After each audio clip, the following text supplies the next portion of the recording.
Morning, my friend. How are you? Oh, yeah, look what's going on in the transfer window, eh? Finally, United have made moves, huh? I know. Everybody was scared shitless that they weren't going to do anything. Really? Man Weirdos. United? Weird Seriously? weirdos. Fucking seriously, man. We all knew that the business was going to be conducted. It's just slowly but surely, and getting the right players in. De Jong done and dusted. Malacia done and dusted, and now a fight for Martinez, and that's going to be a fun one. That's going to be interesting, man. Yeah, that fight for me is so intriguing because what I've noticed in the last 24 hours is Arsenal fans have stopped being Mm. as excited since the news that Man United are likely to come in has arrived. Does that make sense? It's almost like I'm gonna just hold back a little bit in case, because I think Arsenal fans got kind of caught on the hop. We had it on our show on Tuesday where Gooners in the chat and Jess was on the show, was like comfortable with Rafinha.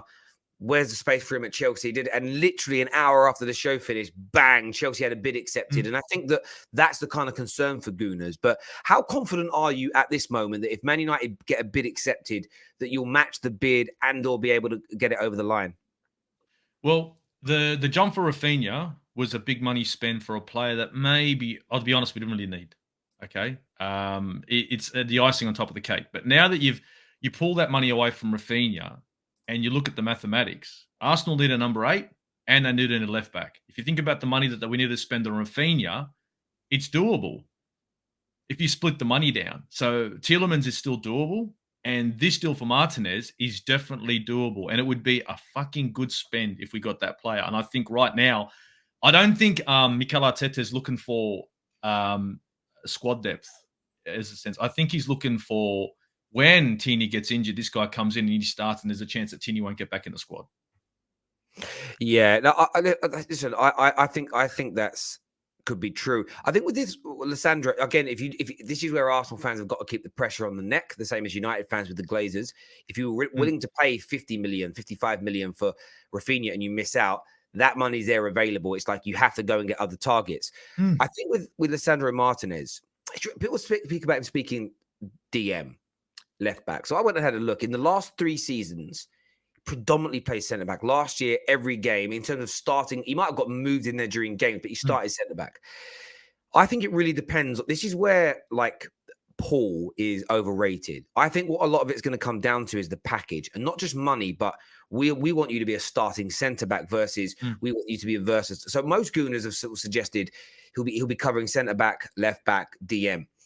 Maybe he doesn't. Maybe at 24, he's like, I want to be in one position predominantly and push forward. One of the things Mm. that I remember, one of the things I remember reading about Fabinho when he was on his way to Liverpool is that Mm. other teams that approached him wanted to use him because he played right back quite a bit for Monaco.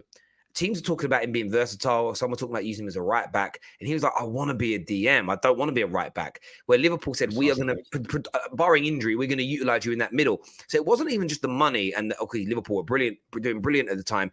A lot of it was very much to do with the position that the club were offering him. So what I'm very intrigued about, again, if Arsenal say we want you to be one of our main centre backs, which is plausible, and Man United say you're going to be backup, then I think then he's picking Arsenal 110%. So I think we're not privy to exactly what the clubs are offering and what they're saying, but I think that's going to play like a really, really sort of pivotal part in this. There's no doubt about it whatsoever. But I'm enjoying it. And just crazy about the transfer market right now is like all of this is going on, but at the same time, we've still got 2 months of it left, Yeah.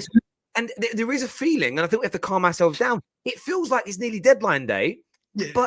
but it's literally we've got 2 months left of this. Like, people need not panic, and I think there's been a big push by fans at the moment to we want everything done before pre-season, because I think it's only 5 weeks to the start of the campaign and everything else. But it's honestly, it's very difficult because like Spain's transfer window only opened yesterday.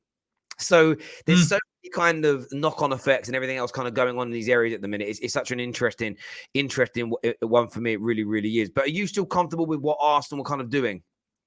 At the moment, yeah. I still look, the Rafinha run. I like that we showed some ambition, but I think we all knew in the end of the day, like, it's a player that's going to add. Yeah, it's going to be great to have a right wing, another one, but right now, Arsenal have got a midfield like a pub toilet door, and we ain't looking at it. You know, I mean, we've got a left back that's made out of toothpicks, and we ain't talking about it. I'm happy that we've gone over now, and I'm unhappy that Rafinha isn't part of the squad. Big up Chelsea for getting that, but I'm happy that we're at least going over, and we're looking at players that we need. Lisandro Martinez, I want him as a left back, not a centre back. And to be perfectly honest, he's not the tallest bloke in the world either. So I see him better as a left back.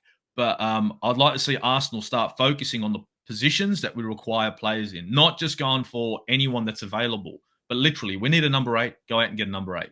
We need a left back, go out and get a left back. Much like Man United are doing, if you think about it, because that's what you're doing. If you think about it, you needed a midfielder, you ain't got a midfielder. You need a left back, you ain't got a left back. You need a winger, and what are you linked with? Right winger and Anthony. Got one, yeah. No, I totally agree. I think it's going to be so intriguing to see what happens, because this is the first summer in ages where multiple teams are legitimately fighting out for a number of players and in very similar positions. So it's very intriguing to see what's going to happen in that space. It's an Aussie Gooner. Always a pleasure to speak on the terrace, my friend. And we'll chat again soon. Cheers, buddy. Thank you very much, my guy. Thank you, Steve-O.